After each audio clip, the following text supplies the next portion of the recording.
Hey guys, so it's time to do a quick little comparison here between the G2 Mini versus the Xperia Z1 Compact. There is a big difference between these. First of all, I mean the Z1 Compact is higher and high-end, but it's a compact device of the Xperia Z1. But I still wanted to do this comparison because some people might think that the Xperia Z1 Compact is super mid-range, but it's pretty high in price actually. It's pretty high because it's a compact version. And I picked it up a while and had it, and it's a pretty cool device actually, and it looks pretty nice as well.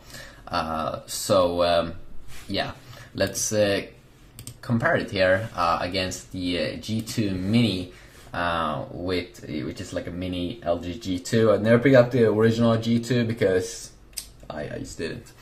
It was just too many other devices there to keep track of. So let's move down. So first of all, you get the 720p display here on the Z1 Compact versus the 540x960 lower resolution screen here on the G2 Mini. But the G2 Mini is still a little bit bigger, 4.7 inches, which is actually not making it feel super much like a mini device. A lot of the E61 Mini, S4 Mini, all of them last year was called mini devices. They were 4.3 inches. Maybe this year all the mini devices will be 4.7 inches in sizes, and this will be maybe increase like that. The mini devices are gonna become super huge maybe one day. The cool thing with Z1 Compact is the better display. It doesn't have the poor viewing angles display that the Xperia Z and the Xperia Z1 had, which is a good thing. 16 gigabytes here on the Z1 Compact versus only 8 gigabytes on the G2 Mini. That's gonna be a big one I think for many people. This is also another big one: 20 megapixel camera versus an 8 megapixel camera. I mean the camera on the on the Z1 Compact is sick.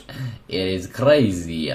If we move down here, also check out some other things. Of course, both will get the latest version of Android from to KitKat, and then we do have some other interesting stuff here, like you do get Snapdragon 800 on the Z1 Compact versus only Snapdragon 400 here, and then we do get quad-core 2.2 GHz only versus quad-core 1.2 GHz A7. Big difference. On the GPU side, both actually can do very well. I mean, the G2 Mini shouldn't be that horrible because it has the Adreno 305 GPU versus the Adreno 330 GPU, and then the Adreno 305 GPU is actually performing very good as far as I can recall.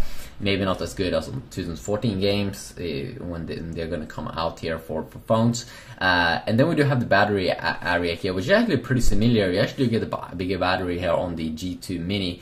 Just probably because they can stuff it in because it has a 4.7 inch display instead of a 4.3 inch display. So they have a 2440 milliamp battery versus 2500.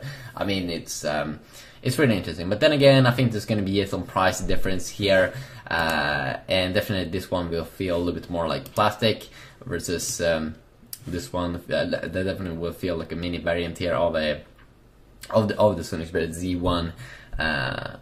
So yeah. Just a quick little look here. Hopefully you did enjoy it a little bit. Yeah, peace out.